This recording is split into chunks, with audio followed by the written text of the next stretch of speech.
Shabbat Shalom Mevorach, nous sommes parashat Kitissa et dans cette paracha, il y a le fameux sujet du veau d'or. Am Israël est sorti d'Égypte et finalement, ils sont arrivés au top après 49 jours et ils ont reçu la Torah.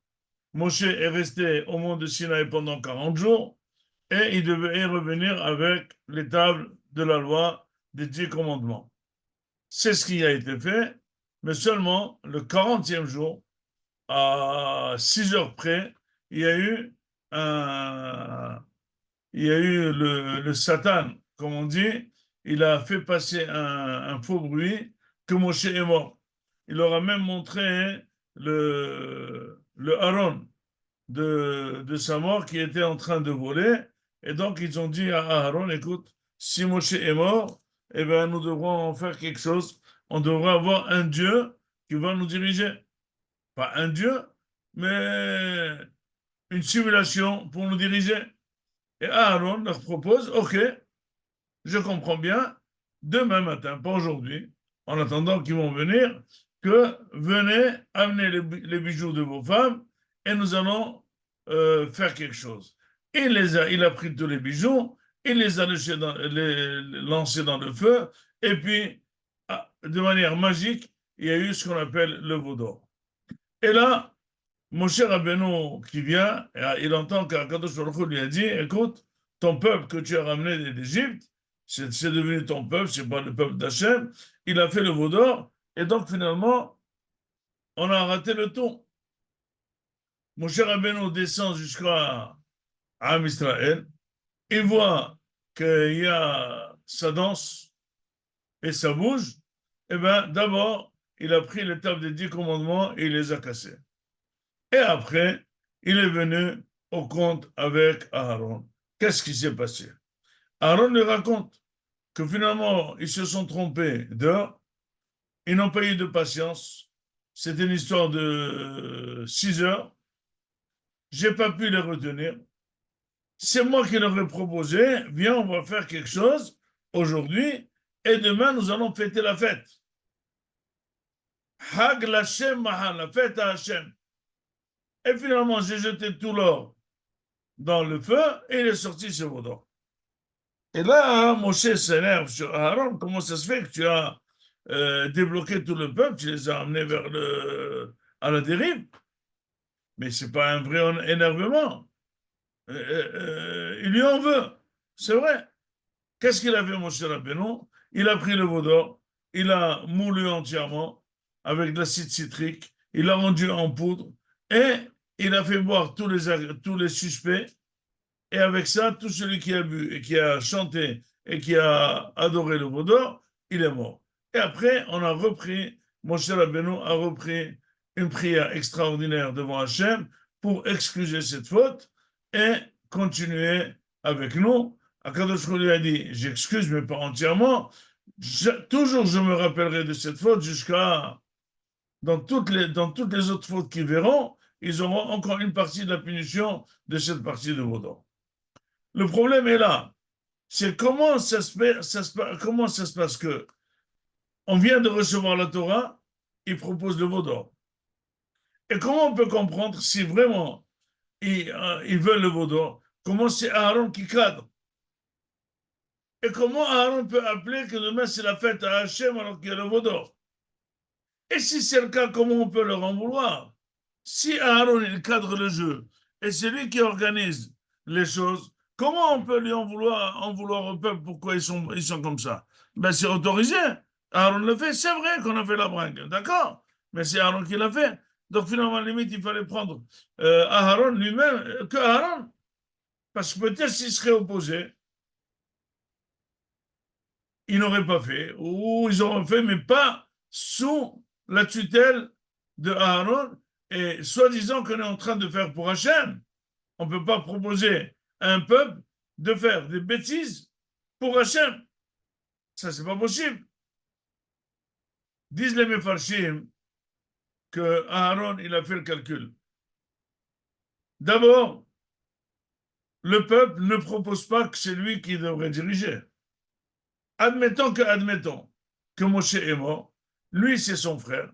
C'est pas Stam son frère, c'est son adjoint. C'est pas Stam son adjoint. Ils ont toujours travaillé à deux. Toujours le parleur, celui qui faisait le discours, celui qui entrait et sortait, c'était Aaron. Il était très connu. Donc finalement, pourquoi le peuple ne propose pas Aaron? Donc s'il ne propose pas, c'est que certainement il voyait en Moshe, indépendamment de cette partie qu'il était connecteur avec Hachem, il avait une certaine divinité qu'il n'avait pas Aaron. Moshe aurait, aux yeux des Juifs, d'Am Israël, une petite divinité, une petite supériorité céleste et qui faisait de lui un divin. Et donc finalement, Aaron a dit quelque chose. Il y a deux possibilités. Ou s'entêter devant un peuple qui est entièrement en train de bouillir, ou justement cadrer l'affaire et rester le chef. On verra comment ça va s'arrêter, mais au moins ne pas que ça sorte de ses proportions. Aaron a décidé que c'est la meilleure chose à faire.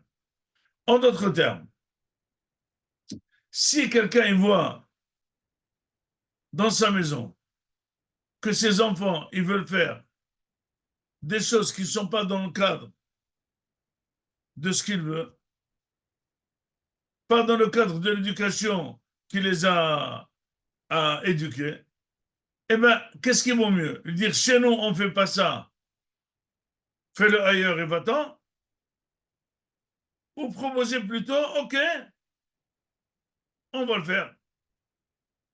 Ok, je suis contre, mais on va le faire.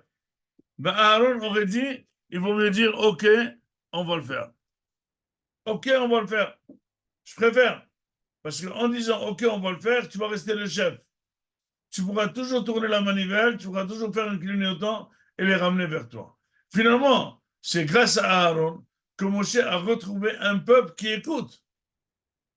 Qu'est-ce qu'il a fait, Moshe? Moshe, il a dit, hein, finalement, il aurait cassé le veau d'or, il aurait cassé même les tables de la loi. Il fallait mettre de côté les tables de la loi, casser le veau d'or, taper sur la table et faire ce qu'il a fait, punir les fautifs et ramener les tables de la loi. Pourquoi il les a cassées? Tout simplement, Moshe, il a dit, quand on est en feu-flamme pour faire la faute, c'est pas le moment de montrer la Kedusha. Non. Non. Ça marche pas. Quand quelqu'un est en feu follet en train de manger un sandwich de, de jambon, c'est pas le moment de dire oh, c'est interdit, etc. C'est pas possible. Ça marchera pas. Ça marchera pas. Peut-être tu pourras lui dire, mais c'est pas le moment de prier avec lui ou de lui faire un Dvar Torah ou quelque chose comme ça. Non. On peut pas mélanger. Il a dit d'abord, on va mettre de l'ordre. Après, pour mettre de l'ordre, il faut enlever la Kedusha. Il faut s'occuper de la Touma, l'annuler, et après, on va reprier à Hachem, on va remonter 40 jours à Sinaï, et on va ramener les lois. En d'autres termes, nous voyons quelque chose de clair. Et sur ça, Akadosh lui a dit, Kol hakavod que tu as cassé les tables de la loi. Pourquoi? Autant c'était des tables divines, autant des tables écrites par Hachem. Peut-être il les aurait montrées au peuple et ils seront calmés. Il dit non, non. Quand tu as le feu de la faute, quand tu as le feu de la faute, les gens, tu peux pas les convaincre. C'est pas le moment. Il faut d'abord baisser la température. Il faut d'abord enlever la température. Donc, c'est ce qu'il a fait, mon cher Rabbeinu. Mais en d'autres termes, on voit qu'il y a deux conduites. Et peut-être que les deux sont bonnes. Tant que tu peux tirer, c'est bien d'être strict. Quand tu ne peux pas tirer, il vaut mieux que c'est toi qui organises la chose que tu ne veux pas et tu restes maître d'affaires que le contraire. Par contre, quand tu peux faire quelque chose, il faut savoir qu'on ne peut pas faire en même temps les choses bonnes et en même temps des choses mauvaises. Ça ne marche pas. Moshe Rabbeinu, il avait le pouvoir de menacer l'âme Israël et il avait la puissance de les écraser. Là, il a tapé sur la table ou ça. Les deux, c'est pas possible. Il faut savoir que dans toute éducation, il faut absolument deux choses. D'abord, il faut être strict entièrement, mais il faut aussi donner envie que c'est extraordinaire d'être strict et c'est très, très bien.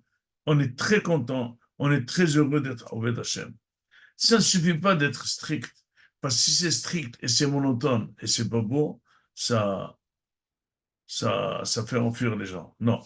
Il faut que nos enfants, que nous-mêmes, on soit très contents de notre activité religieuse. Il faut qu'on soit très fiers et tellement être fier de ne pas être du tout non religieux pour absolument pouvoir d'abord ne pas être embobiné par la société et deuxièmement pour vraiment que nos enfants nous admirent et veulent faire comme nous.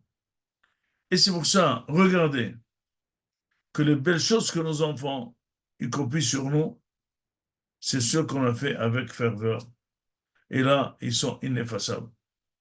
Et les choses qui ne font pas comme nous, il faut plutôt voir que c'est nous qui ne l'avions pas fait.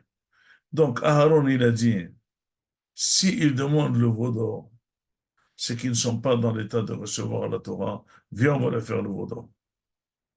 Quand Moshe, il est venu la taper sur la table, il les a remis en place. Là, il a dit maintenant, on va d'abord effacer le veau d'or, on va effacer aussi les louchotes et on va reprendre à zéro le tout. Donc, il faut savoir, il y a une main droite, il y a une main gauche, et il faut à chaque étape de l'éducation décider quoi faire. Est-ce que compatir avec la situation ou plutôt être strict? Mais le plus important est, c'est qu'il faut absolument que toute notre vie religieuse soit quelque chose d'extraordinaire, emballante, euh, qui nous plaît énormément, on ne peut jamais être tenté de la changer par quoi que ce soit. Et finalement, c'est ça ce qu'on appellerait Eved. Eved Hashem, c'est la Asot Retzon Hashem. C'est ce qu'il veut à Kadosh Baruch Hu, qu'on soit très content et très fier de le servir. Et c'est avec ça, cette simha, qu'on a vraiment le grand Sachar.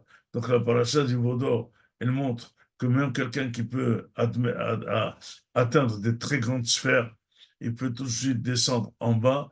Et quand il descend en bas, il faut savoir comment faire pour le ramener de nouveau aux grandes sphères. Shabbat Shalom, on me voilà.